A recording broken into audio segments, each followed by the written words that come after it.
اهدنا الصراط المستقيم. Assalamualaikum warahmatullahi wabarakatuh. Alhamdulillahirabbil alamin.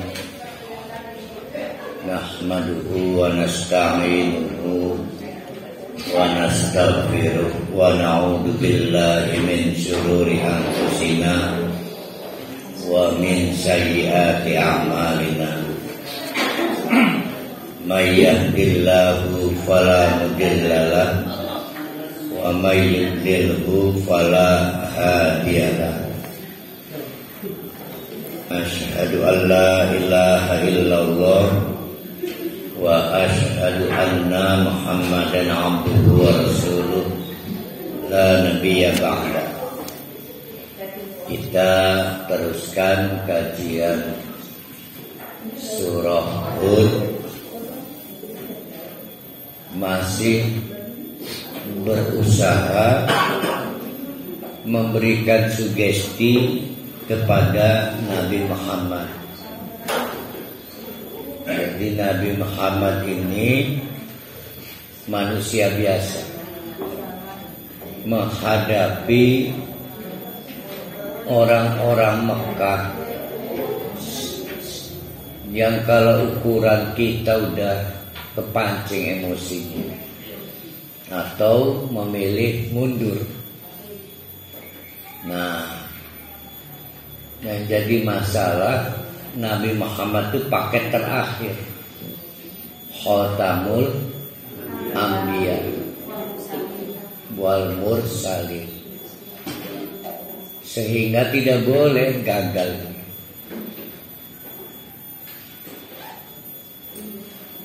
Maka Allah mengulang-ulang dinamika yang dihadapi nabi-nabi sebelum Nabi Muhammad. Nah, surat Hud diantaranya adalah memberi sugesti kepada Nabi Muhammad bahwa yang dirasakan Nabi Muhammad kurang lebih itu bukan barang baru. Nabi-nabi sebelum ini juga mengalami hal yang sama, hal yang serupa. Jadi bahasa anak sekarang jangan baper lah. Baper kebawa perasaan. Tapi di sisi lain ini juga mengkonfirmasi selain tantangan dakwah itu pada dasarnya berulang-ulang sama, juga mengkonfirmasi hati-hati kita sebagai umat. Hati-hati yang pernah terjadi sebelum Nabi Muhammad boleh jadi terjadi juga azab dan azab. Jadi satu sisi, tapi memang di sini maksudnya mensugesti Nabi Muhammad agar tidak patah arang, tidak patah semangat. Salah satunya adalah kisah Nabi Nuh yang perlu distabilu panjangnya waktu 950 tahun 200 jamaah. Berarti per satu jamaah butuh berapa tahun? Berarti lebih baik UAS ya. UAS. Oh, Ustaz Abdul Somad. Nah, dia mah nggak pernah mengislamkan orang. Ini memang mengislamkan kan. Jadi ada yang pernah menghitung kurang lebih sepanjang kan Nabi Nuh ini 2 periode. Jadi SK-nya itu diselesaikan 950 tahun. Berakhir dengan azab Allah, badai, banjir. Diperpanjang lagi oleh Allah 100 tahun. dengan membawa sisa jamaah 200 itu. 200 itu. Jadi sebelum badai banjir, memang selalu begitu, orang-orang Islam diselamatkan dulu. Berarti yang naik kapal itu 250 orang. Ya, menurut catatan begitu. Itu hasil dari 950 tahun. Jadi kalau dihitung satu jamaah berapa tahun itu? Ya hampir 22. luar biasa ya sabarnya. Sabar. Pak Jamal mah udah gelisah, ini yang ngaji nggak pernah lebih dari 200 di sini. Udah gelisah. Pernah mengajukan surat ke saya mau mundur, nggak memegang audio lagi. Iya, berbeda banget. Pernah. Kalau nggak dinaikin level amplinya, akhirnya belanja ampli mahal. Jadi 13 tahun di Mekah belum apa-apa Nabi Muhammad. Tidak ada dasarnya mengeluh. Berarti Nabi Muhammad berpotensi mengeluh nggak? Berpotensi, maka ayat ini ada. Ayat ini ada. Untungnya Nabi Muhammad diingetin Allah langsung diam. Nah, jadi cerita-cerita Nabi itu ada. Cerita-cerita Nabi terdahulu adalah dalam konteks mensugesti agar Nabi Muhammad istiqomah dalam dakwah. Nah, dalam konteks Nabi Nuh panjangnya waktu.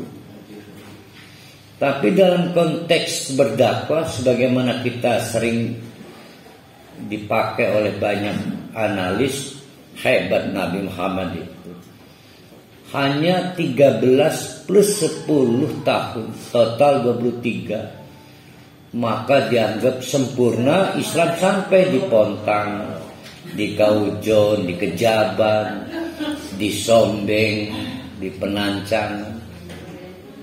Nabi Nuh 950 per 100. Cuma dari sisi lain seperti itu digambarkannya, tapi sebenarnya nggak begitu ya. Jadi ada perbedaan-perbedaan. Nah, dari 200 itu semuanya kaum proletar, orang-orang miskin, dan terindikasi tidak makan bangku sekolah. Atau kalau kita pakai konsep di At-Taubah, al-a'rab, wong pinggiran. Bahkan nanti muncul di ayat ini terindikasi baduun. Baduun itu berasal dari kata bada. Bada itu refleks munculnya apa? Jadi apa adanya. Kayak wong Batak, apa adanya kalau ngomong.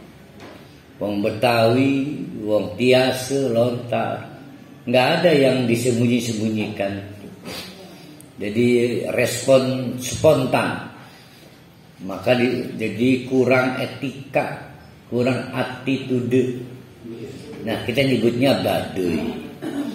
Jadi Baduy itu bukan suku terasing, digunakan dalam Al-Quran karena kurang anggah ungguh, asalnya blak lah. Nah, dianggap oleh orang-orang yang tidak mau ikut Nabi Nuh, lah wajar. Nabi Nuh kamu dapat respon jamaah dari orang yang memang pendek pikir, kurang analisanya. Baduun itu maksudnya itu. Ada yang dibilang cerdas. Ya ini persepsi mereka ya, musuhnya Nabi Nuh. Jadi satu sisi Nabi Nuh hanya mendapatkan dukungan dari kaum miskin, kurang pendidikan, dan kaum pinggiran. Menghadapi mayoritas masyarakat kelas menengah ke atas. Mereka inilah yang kemudian disapu oleh Allah dalam suatu azab banjir itu. Mereka ini, di mana dengan banjir itu ternyata kekayaannya tidak bisa menolong. Yang menarik, kenapa dakwah Nabi Nuh ditolak? Karena Nabi Nuh meminta orang-orang kaya di kota itu meninggalkan praktek menyembah orang-orang soleh yang sudah wafat.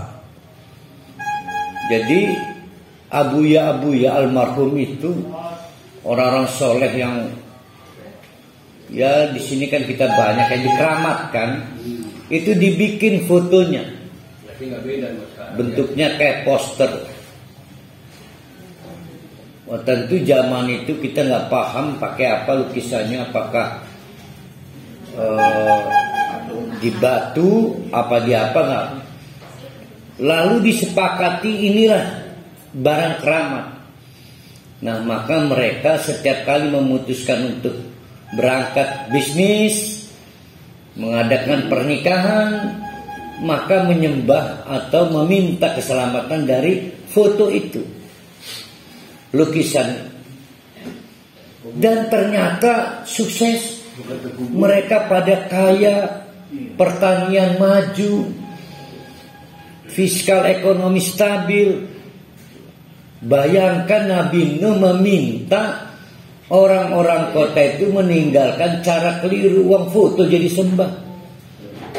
Sementara mereka merasa inilah yang membuat mereka sukses dalam hal ekonomi, pertanian. Ini best practice mereka. Sementara Nabi Nuh hanya dianggap PHP. Apa PHP kunya? Pemberi harapan palsu. Ya kan belum ada buktinya bahwa dengan konsep tauhid yang ditawarkan oleh Nabi Nuh, ekonomi gak merosot. Ini kalau Islam dibiarkan berkuasa akan jadi Timur Tengah kayak begitulah. Nah, itulah yang dihadapi oleh Nabi Nuh. Secara tipikal mirip yang dihadapi Nabi Muhammad di Mekah. Abu Jahal, Abu Lahab mengkhawatirkan dakwah Nabi Muhammad karena akan mengganggu stabilitas Mekah secara ekonomi, sosial. Sementara apa yang ditawarkan Nabi Muhammad masih PHP, belum ada buktinya. Nah, itu kurang lebih ya. Mari kita baca ayat-ayat kita, yaitu ayat 25. Walaqad arsalna, dan sungguh-sungguh kami telah menetapkan sebagai rasul siapa? Nuhan. Nuh. Berarti Nuh adalah rasul pertama. Lalu kitabnya apa itu? Kitabnya Nabi Nuh apa? Katanya kalau rasul harus ada kitab.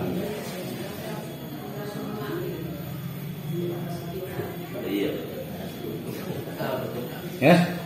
Saya juga belum tahu. Ya kan kita selalu diajari di sekolahan beda nabi, beda rasul. Kalau nabi maka nama generik dan tidak mendapatkan keistimewaan kitab suci.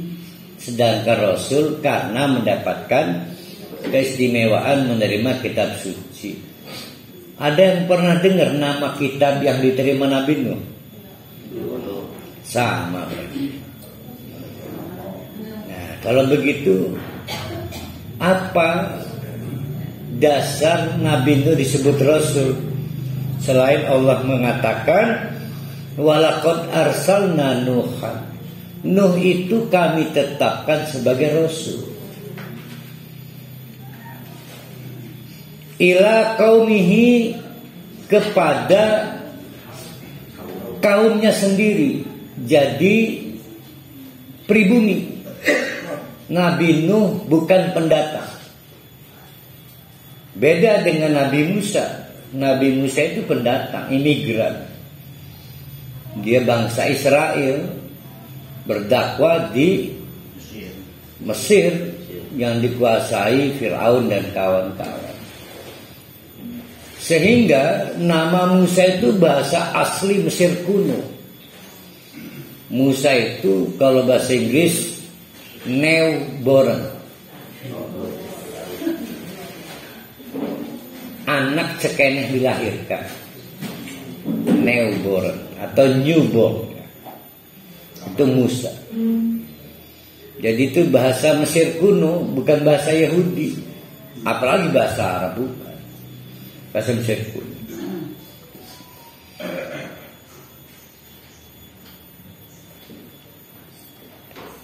Inni lakum nadhirun mubin. Nah, pertanyaan tadi kejawab sekarang.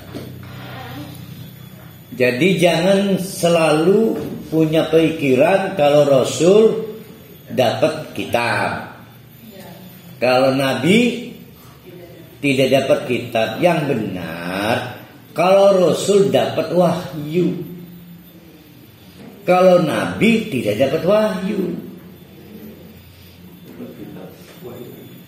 Beda. Nabi mah para hari juga Nabi, makanya nggak dapat wahyu kan.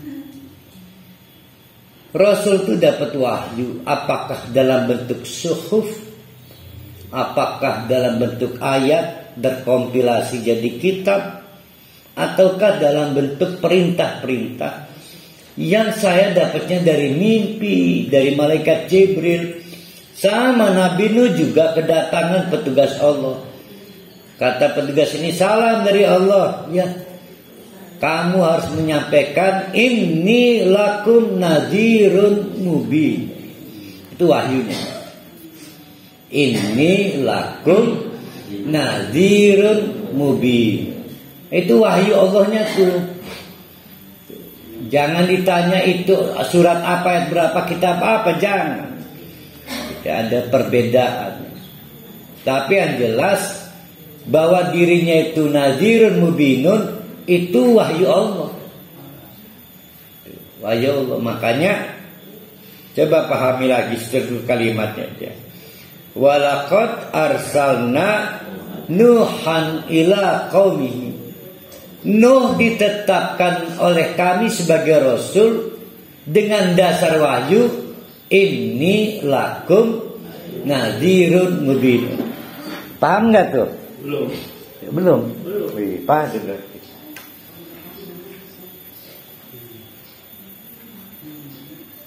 Walaqad arsalna,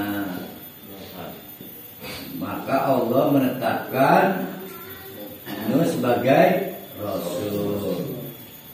Apa dasar Rasulnya? Yaitu wahyu. Mana wahyunya? Ini lakum nadhirun mubin. Ini bukan bahasanya Nuh ini. Sering kalau Nabi Muhammad kul kan. Ini juga sama. Jadi ini kalimat yang dicuplik dari Allah. Ngomong ke kaum kamu, ini lakum nadhirun mubin. Jadi bukan pernyataan, ini wahyu. Wahyu yang lain ada nantinya. Nah, dengan demikian sudah jelas. Oh iya betul, Nabi Nuh itu Rasul. Berarti ini lakum ini bukan dari Quran, tapi dari wahyu. Dari Quran. sedang diceritakan di Quran nih.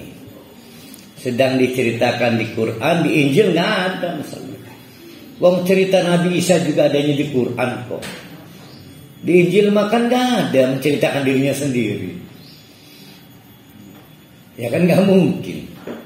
Kita tahu tentang Nabi Isa dari Al-Quran. Untung aja diceritain Al-Quran. Kalau nggak mau tuh gawat, kita nggak kenal Nabi Isa. Untung aja. Yang lebih untung lagi belajar Al-Quran, jadi tahu tentang Nabi Isa. Untung. Ndiko para hali.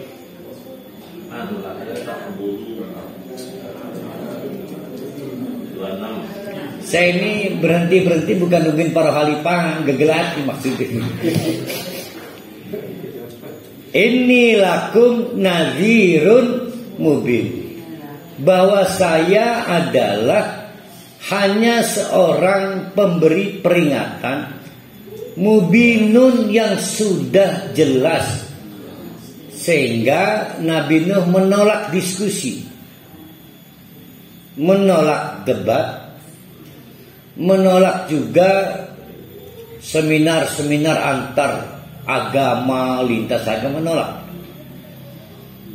nggak mau ditawar. Nah ini dinamikanya mulai terjadi. Wahyu kedua, Allah ta'budu illallah. Wahyu kedua. Wahyu kedua. Ini wahyu pertama ya. Wahyu kedua. An la ta'budu illallah. Ingat-ingat supaya kalau ditanya lagi nggak bingung. Kitabnya apa aja? Ini wahyu keduanya adalah Allah ta'budu illallah. Rupanya terjadi sistem patron di situ. Banyak pengusaha-pengusaha kecil itu milik pengusaha besar karena ketergantungan kapital, modal, sumber daya mesin segala, sehingga menjelma menjadi Tuhannya, padahal cuma majikannya. Maka la ta'budu illallah itu maksudnya hanya satu majikan, namanya Allah. Oh itu celelengan itu. Saya harus menghentikan kredit dari majikan saya. Lah saya bisa produksi dari mana? Nuh menceritakan Allah, nggak tahu banknya di mana. Jadi membayangkannya begitu. Ini bukan soal sholat, bukan. Jadi Nabi Nuh memaksa berhentinya hubungan ketergantungan yang membabi buta. Dalam praktek gila saat itu, mentang-mentang dia itu pemilik modal utama, maka pengusaha-pengusaha kecil boleh dipinjam istrinya, anaknya untuk dizinai. Kita menyebut zina itu dipakai. Nggak berdaya, dia berkebutuhan hidup, usaha, produksi pertanian, perdagangan dari sumber modal besarnya, dan sudah sama dengan Tuhan. Maka kata Nabi Nuh, berhenti. Dia bukan Tuhan, dia manusia biasa. Allah ta'budu illallah. Hilang melihat.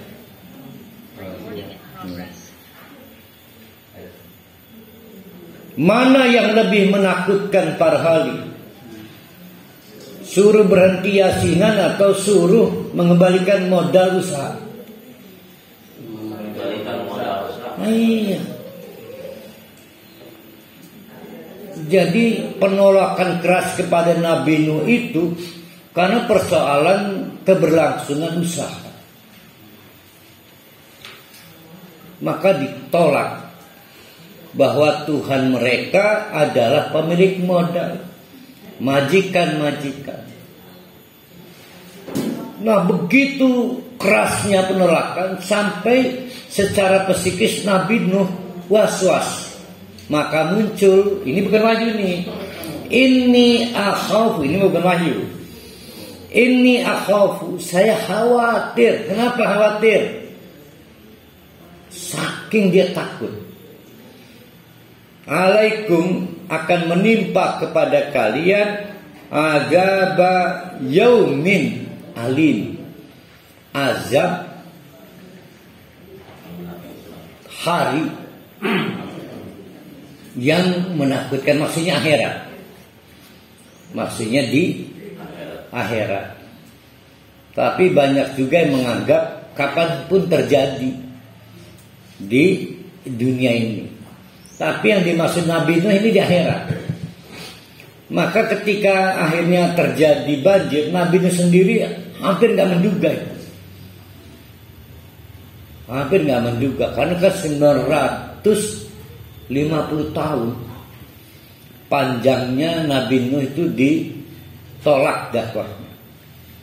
Sementara praktek ribawi berkembang dan penindasan ekonomi luar biasa.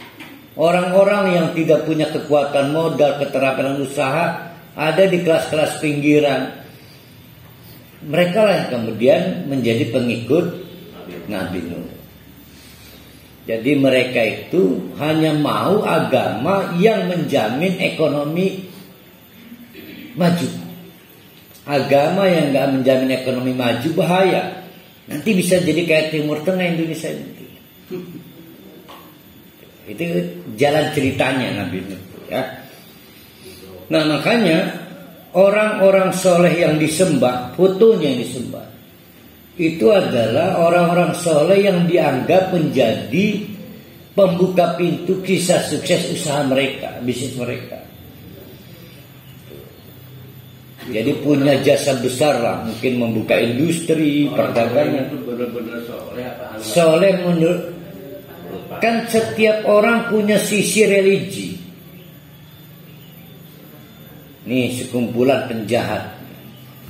Untung dia ane wong kono ya. Ulah melakukan kurang apa sekali ketangkep iki. Padahal sama-sama penjahatnya.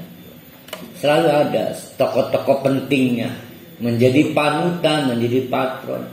Nah itu dilukis kemudian disepakati untuk disembah.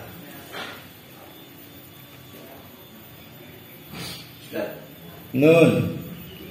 Bikin saya kok nyelonong kemari Ustaz ya. Apa salah sih? Kenapa itu? Kehidupan masyarakat Indonesia ini yang dulu punya kerja kecil segala macam dirampas oleh Mart ini. Mart itu apa? Alfamart. Oh, waralaba. Iya. Jadi dulu di samping rumah saya itu ada mamang-mamang jual itu. Kalau yang kan jual, tempat tinggalnya sudah nggak ada lagi. Yang salah bukan Alfamart, yang salah mamangnya tidak ganti nama Mamang Mart. Ganti kayak Mamang Mart. Secara konsep ya kalah kayak warung-warung kedai-kedai kecil. Iya. Jadi itu namanya teledor secara konsep. Kecuali warung Madura nggak kalah. Kalah tetap. Menangnya dia 24 jam. Ngomong kami jaga pendukung di kantor.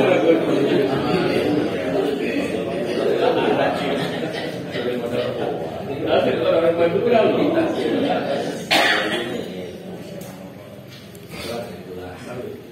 Nah, kita ulang. Jadi hambatan dakwah Nabi Nuh pada persoalan apa? Persoalan kepastian berusaha, yaitu menganggap perlunya status quo. Ini bukan soal bid'ah, bukan soal yasinan, bukan. Maka yang punya kepentingan menolak Nabi Nuh adalah oligarki. Faqalal malak, maka direspon oleh para taipan-taipan. Jadi pemilik kapitalan Kan terancam ini. Kalau dakwah Nabi Nuh ini lancar, maka seberapapun model yang dimiliki dia kehilangan kaki dia. Kan putus mata rantainya. Jadi satu sisi ada pengusaha kecil butuh modal dari pengusaha besar, di sisi lain pengusaha besar juga ketakutan gak ada pengguna modalnya. Jadi ini udah lingkaran setan. Tapi yang paling risau adalah pengusaha besarnya. Maka faqala al-mala'u, mala itu artinya penuh. Sehingga kalau datang ini Pak Jokowi ke sini nih, pasti semuanya melengos melihat Jokowi, menyita perhatian. Kalau di koran pasti alam pertama gue digede, Syafruddin, Badri, Tatu, Panji, menyita perhatian, maka disebut malaun. Faqala al-mala'u, maka penggede-penggede itu merespon. Siapa mereka? Mereka adalah alladzina kafaru, yang memutuskan untuk menolak dakwah Nabi Nuh. Min qaumi, sebetulnya bukan orang lain, sama-sama pribuminya dengan Nabi Nuh. Apa responnya? Beberapa respon. Kalau di teman-teman pesantren disebutnya beberapa syubhat. Yang pertama, manaraka illa basyaron mislan. Kami ini tahu kecil kamu, remaja kamu, dewasa kamu, bingung apa faktor istimewanya. Kamu ya sama aja dengan saya. Bedanya kamu miskin, saya kaya.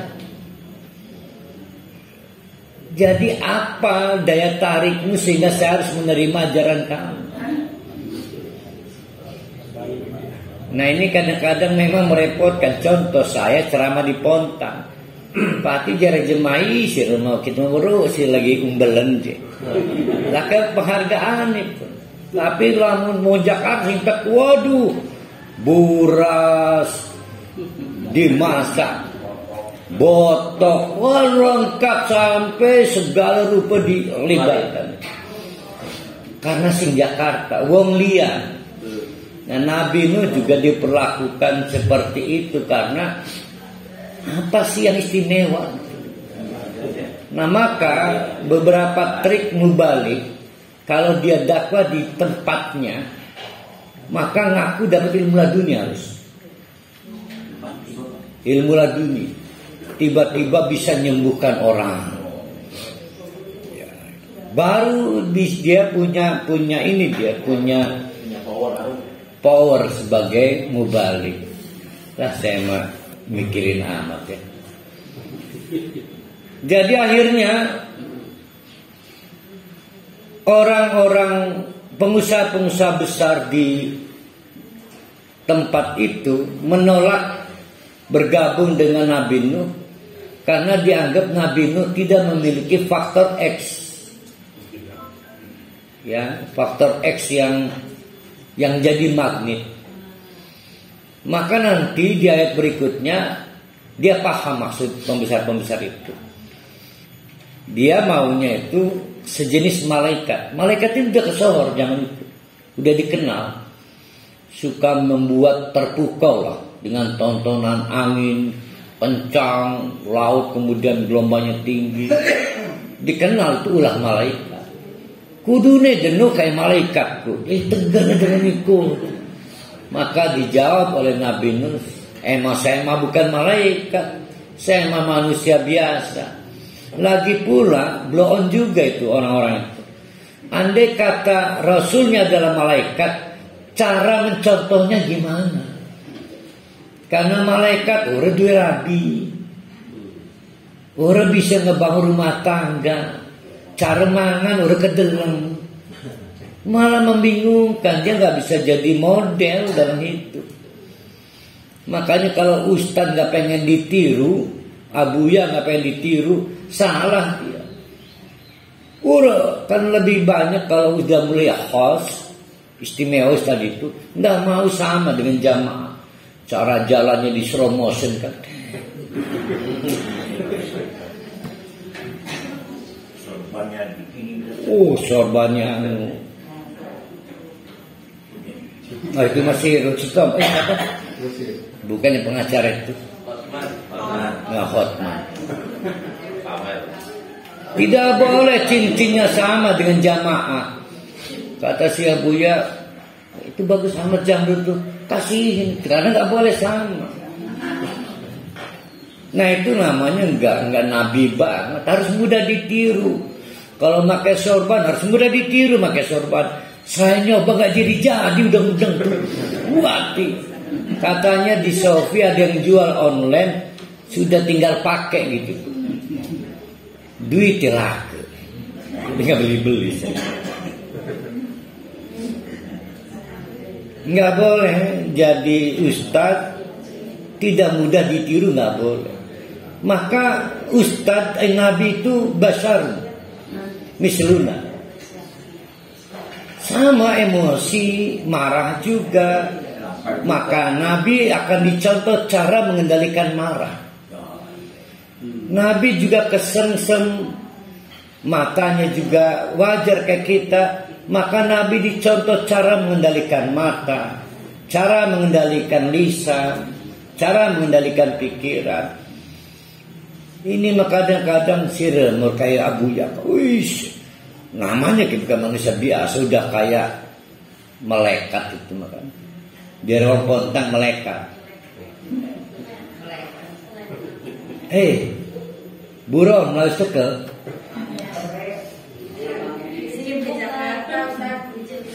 Oh mungkin mau ke Pak Jokowi.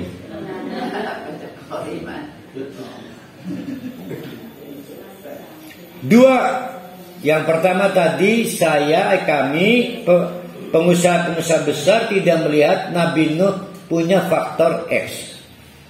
Dua, wa manaro kattaba'aka, dan faktanya yang sudah menjadi pengikutmu itu adalah illalladzina hum aradiluna, orang-orang yang kelas ekonominya terendah, orang-orang miskin. Wajar mereka mah penasaran cara kaya gimana ya, mencoba gagal. Siapa tahu ikut Nabi Nuh jadi kaya, diduga begitu. Jadi namanya beragama obsesif. Jadi banyak juga memang orang memutuskan hijrah karena penasaran, nggak sembuh-sembuh dari penyakit. Karena penasaran, usaha bangkrut terus. Hati-hati, banyak yang hijrah sebetulnya obsesif. Jadi bukan karena pengen menyambut akhirat. Akhirnya dikasih juga jawaban oleh Allah, usahanya jaya. Maka dia pidato, bikin YouTube, testimoni. 20 tahun, 20 miliar sehabis. Akhirnya saya bertobat, beribadah. Langsung saya jaya. Kan begitu testimoninya kan. Nah rupanya pengusaha-pengusaha besar ini menduga wajar. Itu orang-orang miskin itu penasaran pengen kaya. Siapa tahu ikut agamamu dia menemukan jalan kaya. Kurang ajar itu ya. Apakah begitu? Enggak. Terbukti memang mereka adalah mukmin sejati. 200 itu enggak berubah. 200 jamaah itu. Itu ya, yang kedua ya. Nah ini juga ngeblek-blek ini. Sampai luar biasa ya. Mereka ini materialisme, membagi orang berdasarkan kemampuan kapital. Ada kelas menengah, ada kelas bawah, ada kelas atas. Bahkan ada lagi mungkin empowerment yang dianggap tidak punya daya tawar ya. Sehingga, tapi karena mereka ini pengusaha besar kan lebih terdidik, diamat-amati, ada benarnya juga omongan Nabi Nuh. Lukisan kan nggak punya pengaruh. Kan yang disembah lukisan, foto, yang membuat angin bergerak, laut bergelombang, pohon-pohonan tumbuh dari biji, pasti kekuatan besar. Dan itu benar Tuhan yang benar. Tapi ada problem, masa saya campur dengan kelas rendah? Nah, mereka tersandra dengan status-status materialisme yang mereka bikin sendiri. Maka kata mereka, no, coba pikirkan, ganti jam AB, kami aja semuanya itu diusir aja dah. Oh Medan. Jadi mereka sendiri sebetulnya secara konsep tauhid udah mulai dapat, hidayah yang belum dapat. Itu yang kedua. Yang ketiga, Badiar Roji juga dari, jadi yang pertama dari kalangan kelas ekonomi rendah, yang kedua Badiar Roji dari kalangan tuna pendidikan, jadi orang sekolah, kaum pinggiran. Badia itu bada, spontan munculnya apa?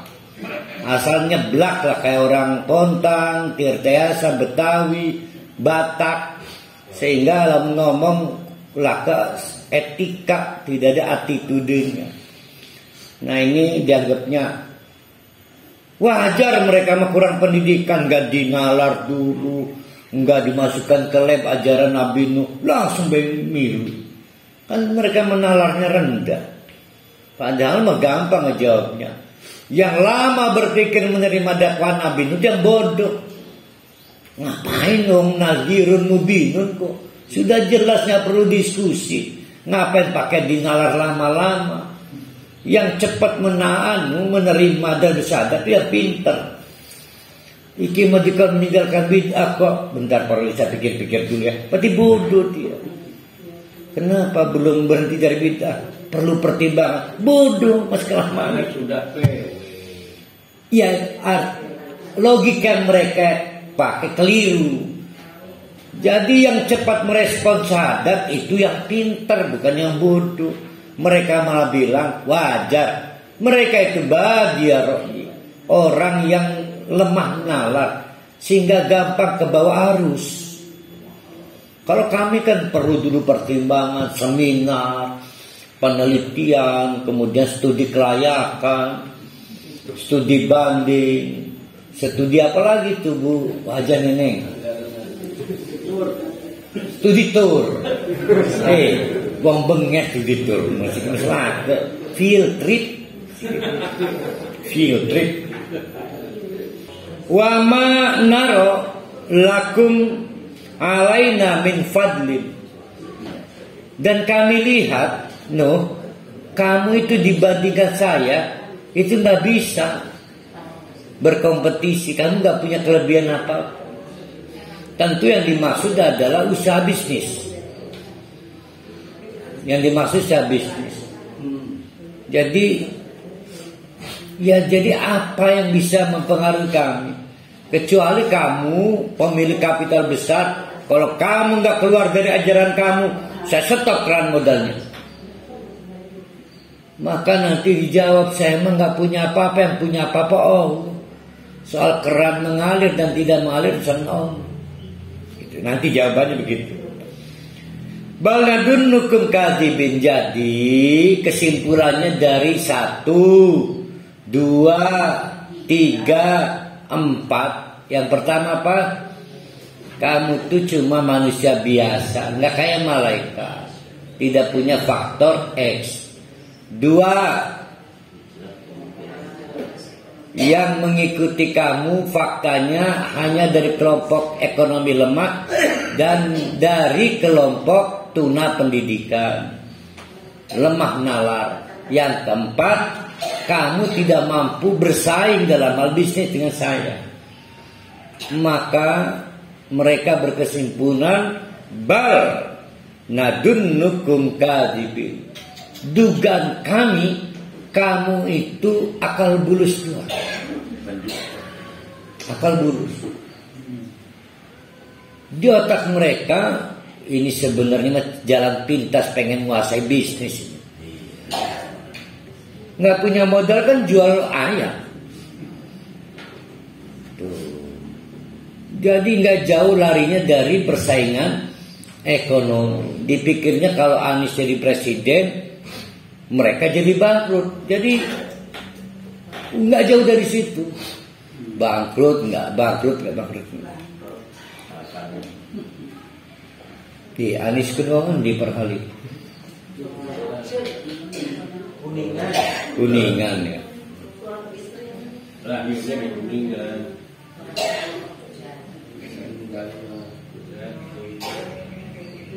Kalau mendapatkan serangan seperti itu, maka Nabi Nuh merespon. Ini bukan wahyu ya, yang tadi wahyu. Ya qaumi, kaumku, nggak marah ini, tetap merasa kamu dan saya satu brotherhood. Ara'aitum in kunta ala bayyinatin min rabbi. Bagaimana pertimbangan dan pendapat kalian kalau ternyata saya bawa bukti nyata? Tapi nggak harus jadi malaikat, nggak harus kayak bikin debus, bikin api menyala, tangan bisa nampar geseng, enggak harus gitu. Bukti nyata dari Allah.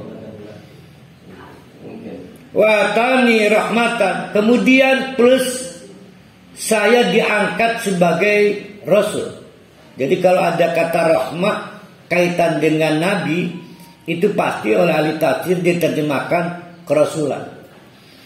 Wa tani rahmatan, dan saya ditetapkan sebagai rasul langsung min indihi, SK-nya dari Allah.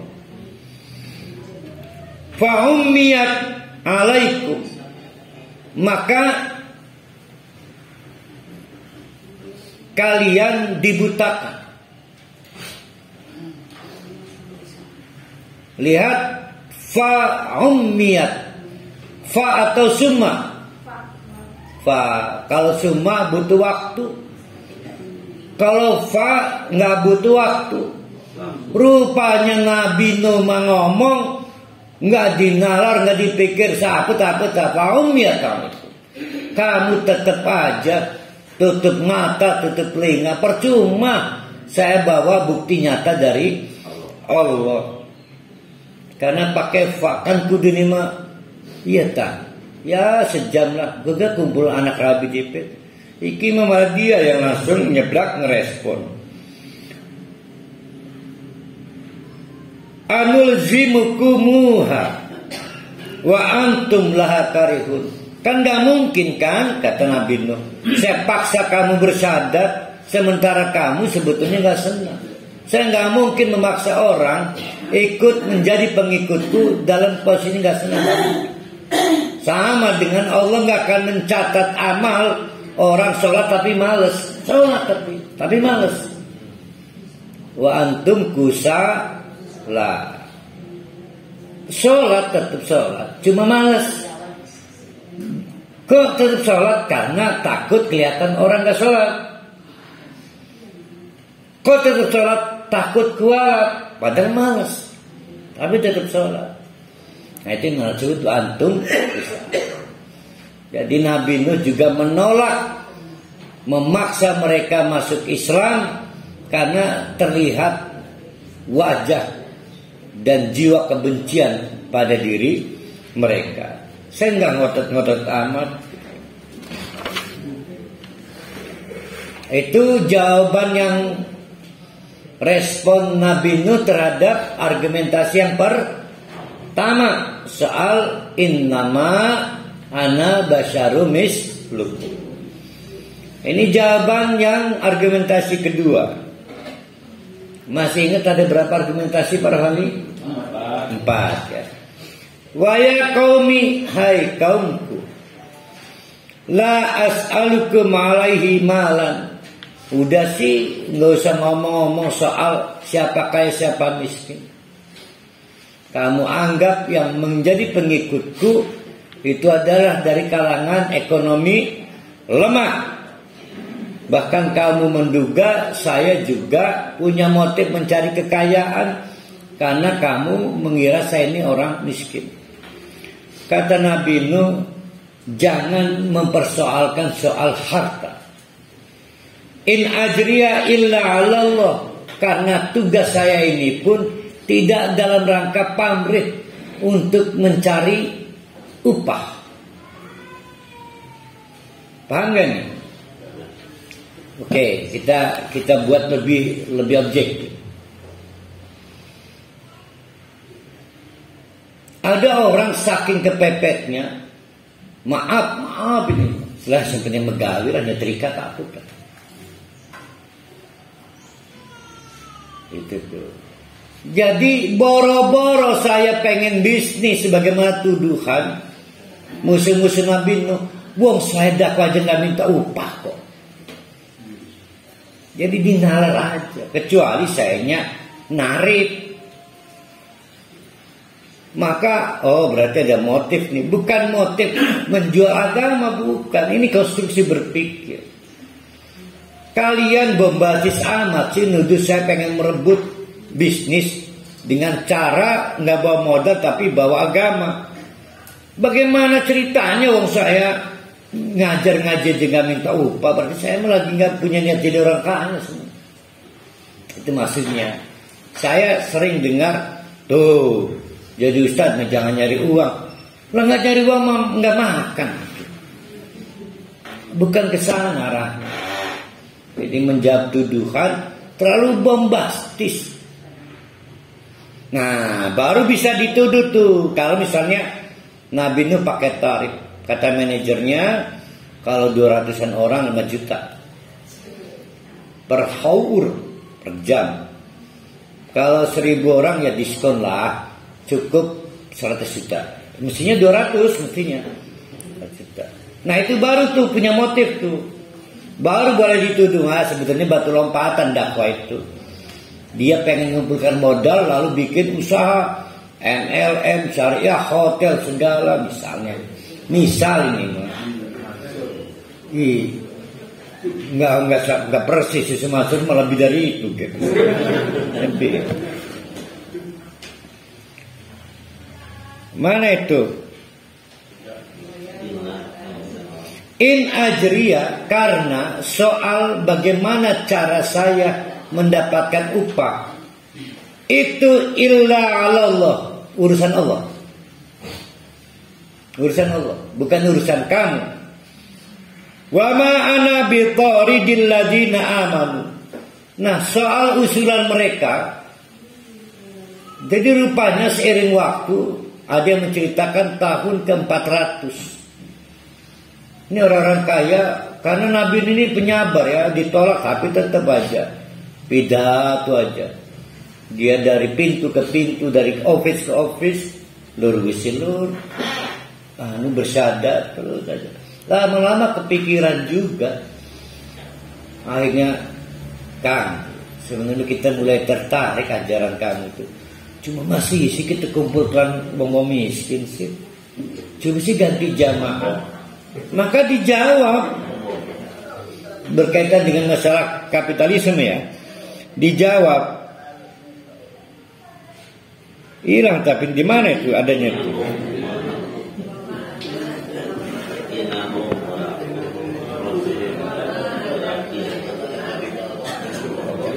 Wa ma ana bil qaridil ladina amanu.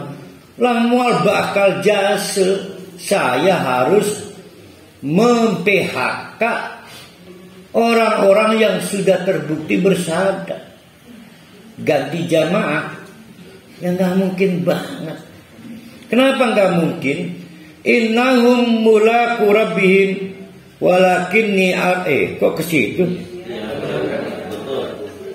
Innahum mulaqu rabbihim walakinni arakum qauman tajhalun. Karena bagaimanapun yang 200 orang itu adalah orang-orang yang sedang meniti jalan bertemu Allah. Tiba-tiba di tengah jalan dicegat. Ya suduna an sabilillah. Waktu mandek kaya Nabi itu kena azab ke. Sampai sekarang tetap berlaku. Siapapun yang menghalang-halangi jalan fisabilillah, hukumnya nggak berubah. Pasti akan diazab Allah. Setidak-tidaknya mati belum sempat tobat, itu azab Allah. Ya.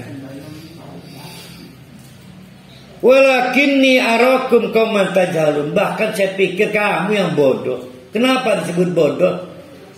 Waktu nantang Allah itu kebodohan besar. Bodoh benar.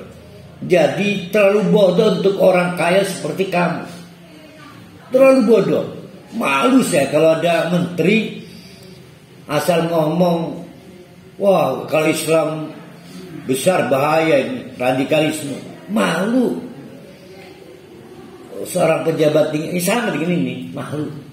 Bodohnya banget itu. Coba kamu pikirkan, wa ya qaumi, hai kaumku. Andai gara-gara saya ya suduna an sabili 200 orang saya putus harapannya dengan Allah. Lalu saya kena azab, man yang suruni. Siapa yang bisa nolong saya? Nggak ada. Kamu dengan kekuasaan kekayaan kamu nggak bisa. Saya takut lah, saya takut, nggak sanggup saya. Mendingan saya nggak butuh jemaah dari kalian, nggak sanggup saya. Ini artinya apa nih? Artinya Nabi Nuh sendiri tidak sangat gelap mata mencintai jamaahnya. Yang menarik nih. Mari kita selami kejiwaan Nabi Nuh. Kadang-kadang seorang ustadz itu sedih. Sudah 15 tahun ngajar ngaji, jemaah 20. Namanya nggak berubah, udah mati-mati mana 20 itu. 15 tahun. Sehingga lamun anak cara atau gawe nyembelih pedes, nyeramin ngomong hadir kalingan 15 uang pun. Wih, hadir dalam mimpinya, dalam pikirannya, dalam doanya. Mahabah bener, senasib sepenanggungan. Nabi itu mah enggak. Nabi itu enggak sangat mendewa-dewakan. Engkau adalah pahlawan 200 orang, enggak. Beda kan? Artinya dia betul-betul isi going. 200 ya 200. Bukan 1000. Dan 1000 bukan 200. Kadang-kadang sebagai ustadz ada begitunya, ada perasaan terima kasih telah setia menjadi jemaah saya. Wah itu udah bahaya ustadz itu. Harus belajar dari Nabi Nuh. Ini menarik Nabi Nuh ini. Kita bisa baca di literasi lebih besar bagaimana Nabi Nuh itu tidak memiliki ketergantungan pada jamaah. Tapi dia takut kalau Allah bertindak. Karena dia kemudian tidak memperdulikan jamaah, malah lagi semangat pengen hijrah dia, nggak diurusin. Kalau ada hajat gimana? Jadi Nabi Nuh itu sebagaimana kita diinginkan oleh Nabi Muhammad. Mangkana yu'minu billahi wal yawmil akhir misal fal yukrim defa. Kalau kita pikir-pikir, tamu itu kan macam-macam. Pasti saya akan siap-siap ngepel, kaca dilap, kelambi dilicin. Pak Jasuro mau datang, karena Pak Jasuro. Alhamdulillah nggak lama pergi. Kata istri, bentar lagi Mang Jamal, Raden Jamal. Tetap saya nggak pakai pakaian, Jamal doang kasih. Karena saya melihat orang. Padahal kata Nabi, kita itu kalau nggak takut karena akhirat, pasti malas menerima tamu. Tapi karena beriman kepada akhirat, maka fal yukrim defa. Jadi sama-sama menghormati tamu, beda isi. Orang kafir juga menghormati tamu, tapi mereka menurut tamu karena respek pada orang itu. Kita mah takut ke Allah. Nabi Nuh ini takut ke Allah. bukan pasang badan untuk jamaahnya. Saya kadang-kadang begitu, bapak-bapak, ibu-ibu. Oh, itu jemaah saya pasang badan untuk jemaah saya. Emang siapa dia? Jadi namanya gelap mata. Hebat Nabi Nuh ini, makanya diajarkan untuk mensugesti Nabi Muhammad. Sampai mana Pak Pandi?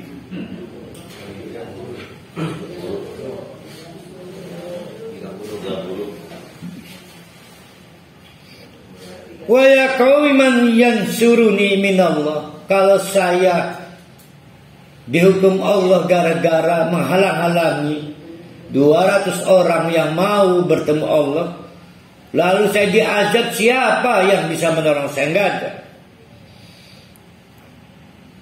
Man yansuruni minallah in taraktuhum, kalau saya usir mereka. Afala tadzakarun, emang kamu pikir gimana sih? Saya itu nggak punya beban ngebela jamaah, enggak. Saya mau lebih fokus pada Allah. Saya juga tetap bertahan 950 tahun berdakwah. Pikir-pikir mau udah jenuh saya. Iya, saya mau takut pada Allah. Jenuh 950 tahun itu. Pak Haji Rusdi berapa tahun sekarang? 51. Berarti kurang berapa ke 950?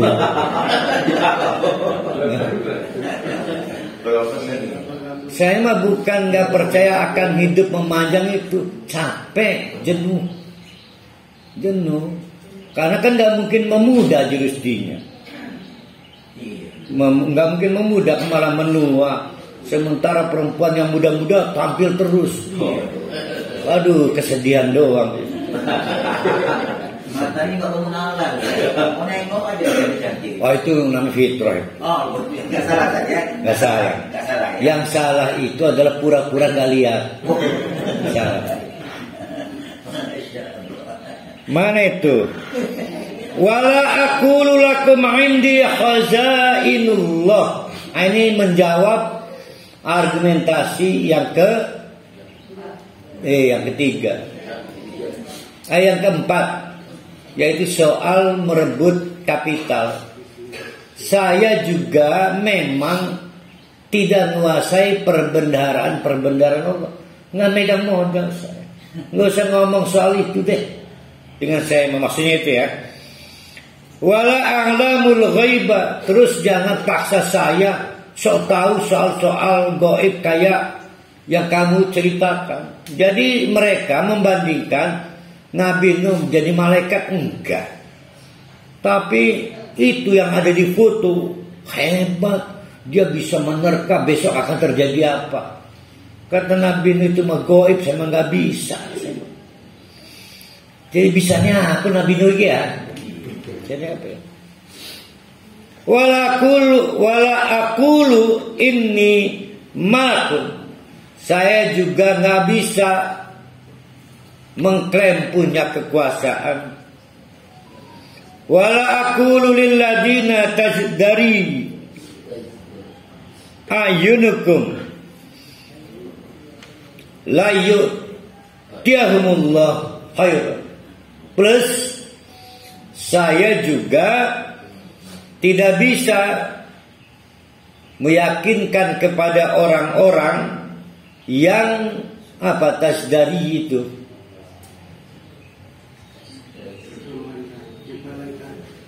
Jadi gini cara membahasakan Indonesia ini.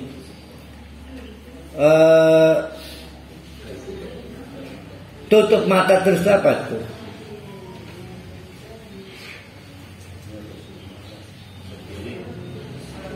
Siapa yang ceramah? Ustaz Maharaj. Kita melamun adidayat mutak ke kita. Menyepelekan, memicingkan mata. Di sini kan ayat hukum. Saya ini nggak bisa, kata Nabi Nuh, meyakinkan kebaikan untuk kalian kalau kalian menganggap remeh saya. Karena dibandingkan dengan orang yang dikeramatkan di foto itu. bisa ini, bisa ini. Ya udah, nggak ada. Memang kan begitu. Saya ngajar-ngaji orangnya meremehkan saya sampai subuh jeput ke mall bakal papaan. Nah kita itu begitu. Saya sing ceramah, rohali, cangkangnya hidayat. Besok aja lah, besok kemana jemput, ya beliau, kajian akbar siapa rohali maning. Nah itu namanya meremehkan. Nah kan Nabi Nuh juga begitu, rupanya kurang ajar benar ya. Ini ada orang yang meremehkan rohali.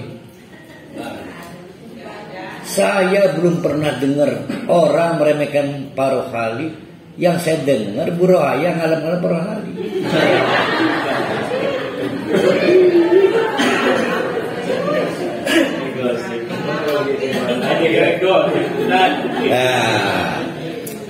Godaan parohali. Allahu a'lamu bima fi anfusihim. Biarlah Allah yang tahu kok soal siapa mereka dan siapa mereka itu. Inni idan la minadz dzalimin. Kalau saya ikut-ikutan lah kebeda nih dolim. Jajang-jajangan bela urusan Allah.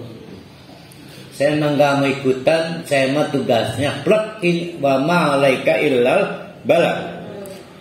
Kalau melihat kekehnya Nabi Nuh tidak mau mundur satu jengkal sekalipun, maka mereka pembesar-pembesar, pengusaha besar di negara itu berkata, ya Nuh, qad ja'altana. Kita udah panjang waktu berdebat ya, sudah 4 poin.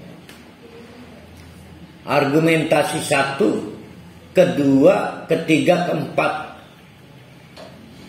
Berpirang jam itu. Fa'aksarta jidalana. Sudah banyak juga bantahan kami. Menolak ajaran kamu, menolak permintaan kamu, kami meninggalkan tokoh-tokoh yang kami keramati, orang-orang suci yang sudah wafat.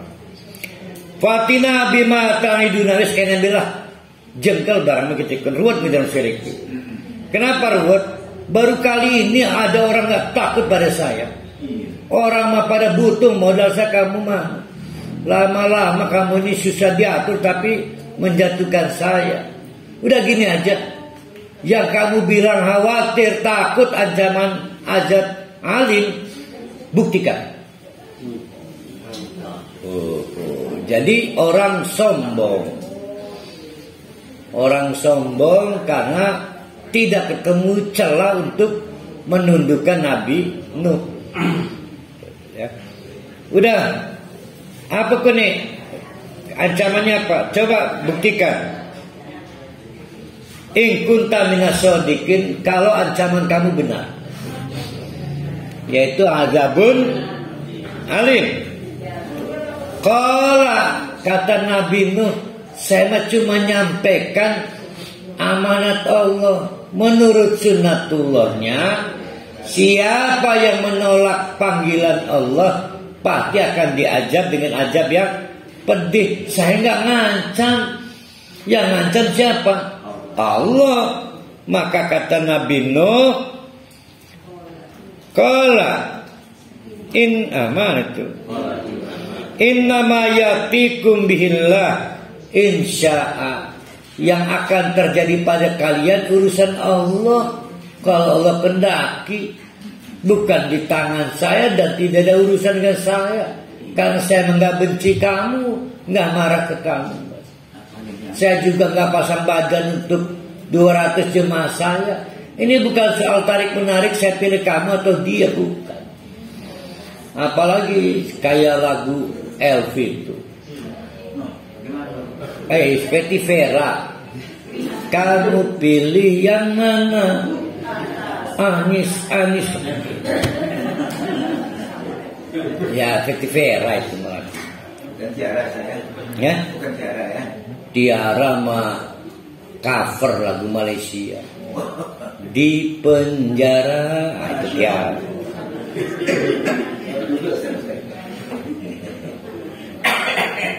Mana itu? Pegelamat ya. Berapa kan ya? Tapi pahalanya banyak untuk sibuk. Para ahli sing pahalanya akeh. Maca Quran wis plus orang buka cematu. Pahalanya gede susah payah. Ini pahalanya gede susah payah kita.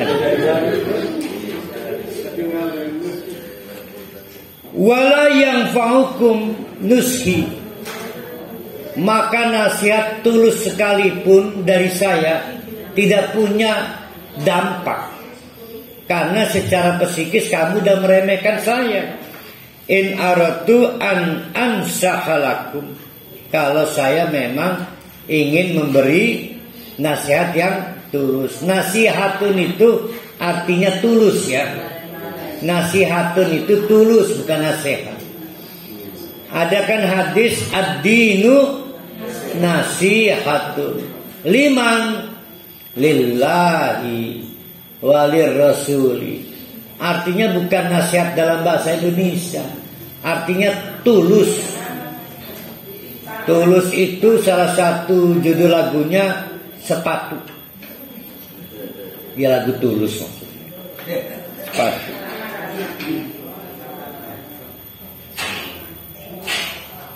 In kana Allah yuridu ayyubwiyakum huwa rabbukum wa ilaihi turja'un. Allah itu bagaimanapun Tuhan kalian, bukan orang mati yang dikeramatkan itu, bukan. Wa ilaihi turja'un, kamu nanti akan dikembalikan kepada Allah.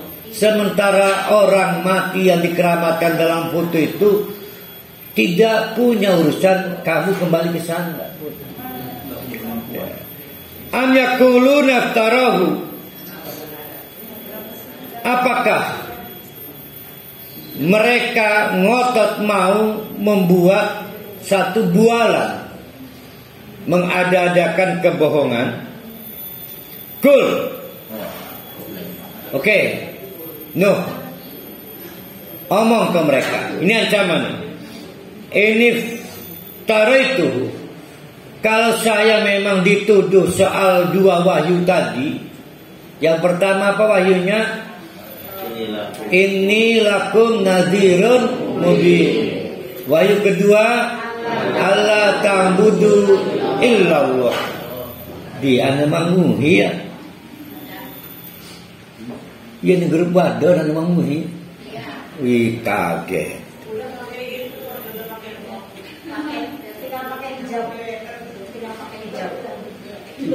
Kalau dua wahyu tadi dianggap bualan dan akal-akalan saya,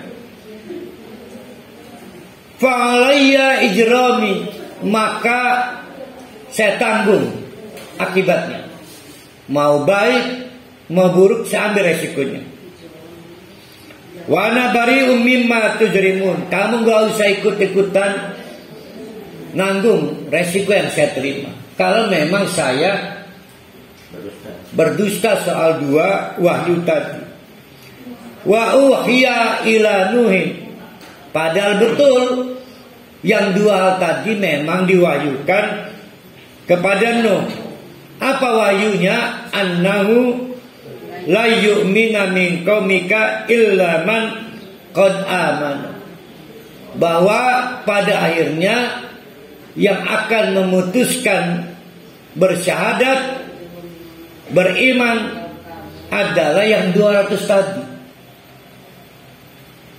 Yang ngajak debat sampai 950 tahun kemudian tidak berubah.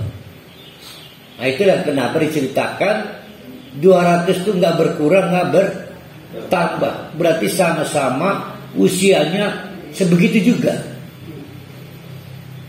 Sementara yang kapitalis dan kelompok yang nolak itu entah berapa ribu, itu ada yang bilang 3.500, ada yang bilang 2.500. Kayaknya tingkat perumahan itu ya. Ini ayat mensugesti Nabi Muhammad. Kita udah lompat sekarang dengan. Nah hal yang sama, apa bedanya dengan kaum Nabi Nuh? Nah, itu maksudnya. Kan pengantarnya mensugesti.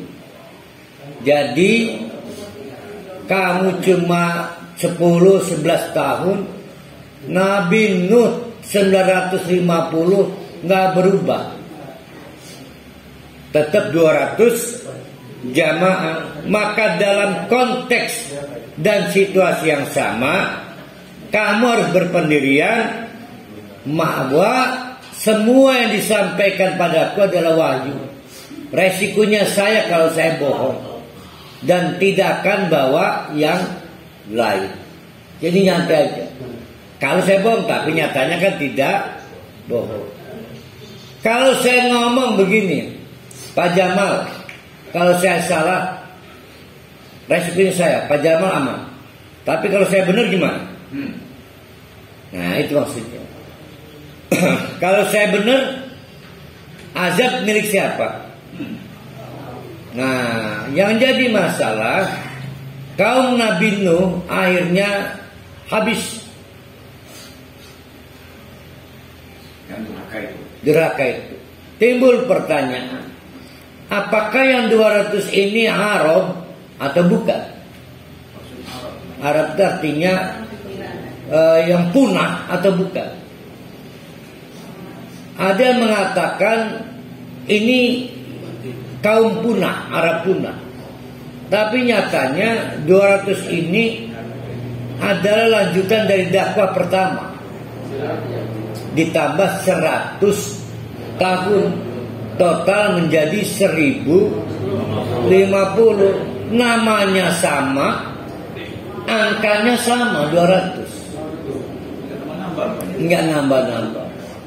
Jadi saya agak bingung ketika ada pendapat punah kaum Nabi Nuh itu. Mungkin yang benar kaum kafir di zaman Nabi Nuh punah. Yang tersisa hanya orang beriman. Nah, apakah orang-orang Mekah diancam akan dipunahkan? Nah, Nabi Muhammad menegaskan, saya Nabi dan Rasul terakhir. Tidak ada azab lagi kayak begitu, nggak ada lagi. Tapi kamu pasti akan diazab di akhirat. Ini yang membuat orang-orang Mekah Abu Lahab nyantai Mekahan, akhirat kan mengko. Jadi itu yang jadi masalah. Mana lagi nih yang cool itu? Wa uhiya ila Nuhin annahu la yu'mina min qaumika illa man qad amana wala tatta'is bima kanu yaf'alun. Udahlah. Pada akhirnya yang 200 itulah faktual yang beriman. Jangan dibawa putus asa atas kelakuan dan respon mereka yang materialis, kapitalis, apalagi Jomois. Berasal dari kata apa itu? Bahasa harian. Oh, saya sebenarnya Jokois. Bukan ya? Enggak bisa pidana kalau ngomong Jokowi, nggak boleh. Nggak boleh menghina nama presiden, nggak boleh. Berdosa. Kita di ayat berapa ini? Rasanya kita udah masuk ke kisah Nabi Nuh ya. Bukan Nabi Hud. Belum Nabi Hud ya. Oh ya benar. Khawatir saya. Khawatir ke Nabi Hud.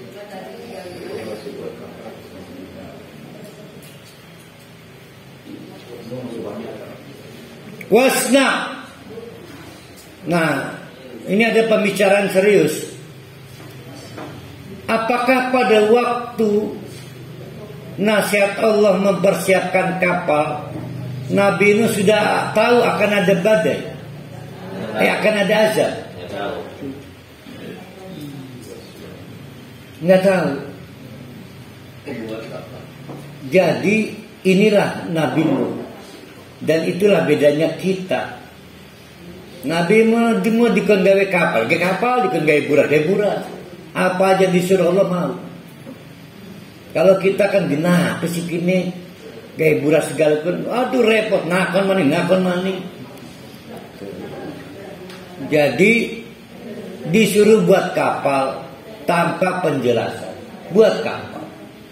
Disuruh berdakwah 950 tahun, berdakwah. Nah, itu yang membuat Nabi Nuh itu panjang usianya karena nggak rewel. Yang membuat pendek usia kita itu mencurigai sesuatu yang sebetulnya Allah sudah memastikan itu hak dan kewajiban kita. Mencurigai sholat baik, udah dilantik-lantik ke salon. Akhirnya sama menua akhirnya. Memperpendek umur. Mending mikirkan rakyat rambut putihnya. Bukan ini memikirkan salat organisasi. Nah Nabi Nuh enggak. Maka kata Allah pada waktu Allah wasna, coba bikin Al-Fulka ini bahtera ya. Jadi didesain untuk menampung segala hal. Kita nyebutnya kargo lah. Ya kapal kargo, jadi bukan kapal penumpang. Kapal kargo. Wasnail fulka, yang penting bisa berlayar. Belum pernah dibayangkan oleh Nabi Nuh yang akan menjadi terdaftar dalam manifest juga selain penumpang. Ya. Ternyata kan binatang juga ikut. Semut kali milu. Semut segala. Wasna dan buatlah al-fulka kapal bahtera bi'ayunina wawah yina dalam pengawasanku dan dengan wahyu. Berarti wahyu ada dua. Ada wahyu yang bersifat am, publik. Ada wahyu yang bersifat privat. Maka Nabi Nuh diberitahu oleh malaikat Nuh, balok ukuran 20 kali 30. Benar sesakan banyak. Gini. Masa dia mau nyampaikan, saudara-saudara, ini dari Allah. Yang mau buat kapal harus balok, enggak. Tapi disebutnya wahyu juga. Kok wahyu? Tidak ada insinyur di situ. Semua hal dikerjakan nungguin malaikat. Kalau kata malaikat, bikin paku dari kayu, gawe. Jadi itu disebut bi'ayunina wa wahyina. Di dalam pengawasanku, dikontrol oleh Allah bikinnya itu.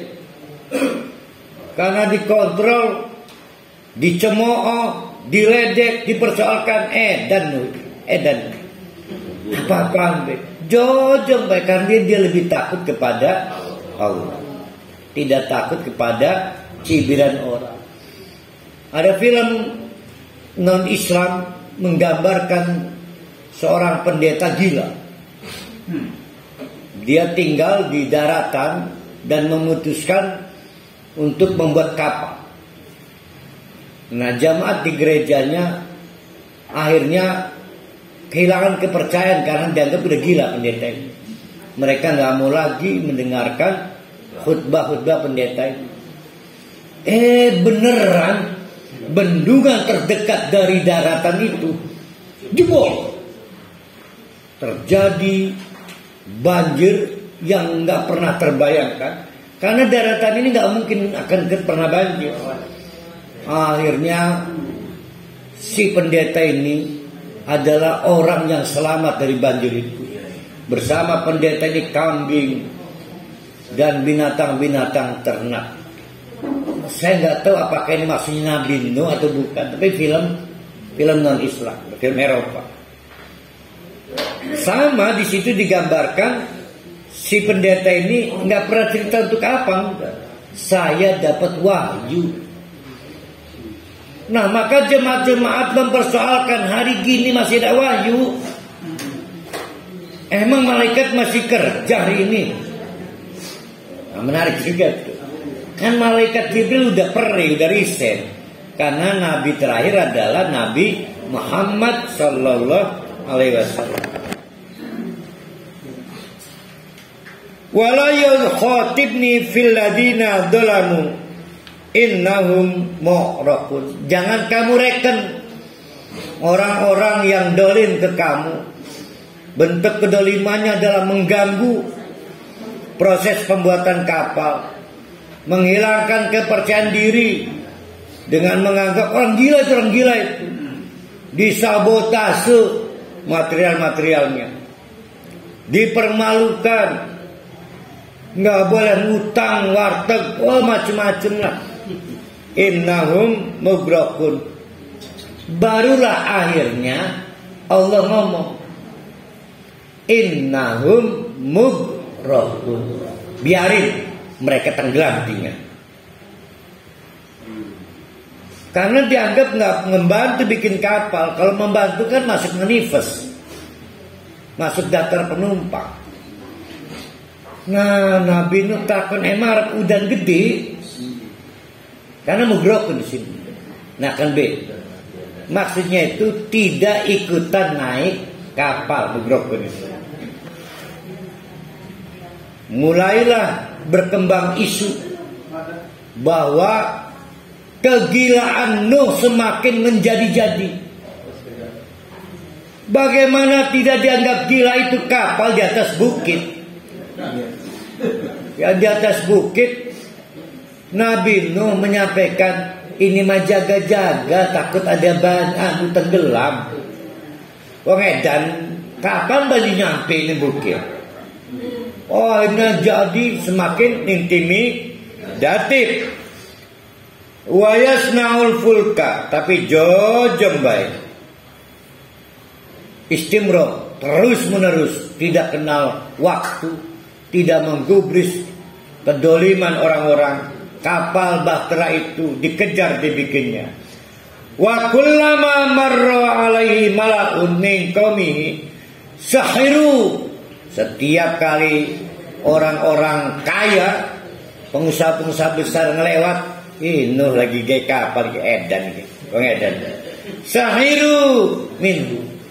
Maka mereka menganggap Nabi Nuh sebagai apa disebutnya? Bukan penipu, apa tuh? Pembual. Qala in tasharu minna fa inna nasharu minkum kama tasharu. Udahlah, kita udah saling membual, sama-sama pembual. Bualanmu tidak berarti. Kalau kita terjemahkan sekarang, jojong-jojong bilang, maksudnya begitu ya. Pausa fasaufa ta'lamuna mayyatihi adabun yumzihi wa yahilu alaihi azabun mukim. Aduh, ngeri amat nih. Pada waktunya ada yang menceritakan 8 bulan. Akhirnya dinyatakan selesai proyek pembuatan bahtera. Nggak berselang lama, banyak sumber air baru dari bawah tanah. Jadi namanya apa itu?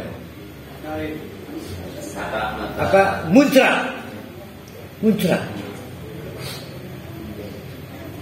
Mendung mendadak datang. Curah hujan tinggi dari atas langit turun. Di desa lain enggak. Di desa itu doang. Jadi dari bawah tiba-tiba muncrat air di atas air, sehingga kepanikan terjadi. Yang paling cepat merespon adanya kejanggalan di bumi, kan air dulu muncrat nih. Siapa? Pasti binatang. Binatang itu sebelum gempa aja udah dapat tanda-tanda alam jadi gitu. Nah, muncratnya air dari bumi itu telah memanggil binatang-binatang untuk masuk kapal dulu. Tuh. Begitu mendung gulita menggelayuti desa itu, hujan dalam curah yang tinggi turun ke bumi, mengundang 200 jamaah itu untuk masuk kapal. Jadi ada dua tahap manifest non manusia dan manifest manusia. Dan penuh kapal. Banjir datang sudah terlambat. Si orang-orang kafir pembesar-pembesar itu untuk ikut serta dalam bahtera. Menarik benar bagaimana cara alam atau Allah memanggil binatang masuk ke kapal. Jadi bumi dibikin ya pokoknya memang mekono lah, mau gunung meletus tuh, maunya segala turun duluan, kayak apa aja itu. Kayaknya dapat WA grup ya, notifikasi. Luar biasa lah. Begitu juga yang terjadi pada binatang-binatang di kapal Nabi Nuh itu. Wa yahillu alaihi azabu mukin. Begitu 200 jamaah itu masuk terdaftar, masuk ke kapal, pintu ditutup, gelap. Wa yahillu. Menarik tuh. Maka halal adab mukim yang tidak bisa ditawar. Mukim itu artinya udah nggak bisa ditolak. Walaupun mau punya BNPB nggak bisa. Pasti ada korban. Dalam cerita siapa yang dipanggil itu anaknya ya? Iya. Anaknya ngelangi apa di bukit lain? Ngelangi bukan berenang ya. Hari ke bukit. Yang pasti gagal naik kapal ya. Oh tidak mau, menolak. Aduh kasihan amat ya. Hari itu sudah banjir hari itu. Kalau orang kafir waktu nolak bersyahadat belum ada badai. Sudah ada badai menolak bersyahadat. Wow, ngeri amat, udah dikasih setruk belum bertobat itu. Ngeri amat itu.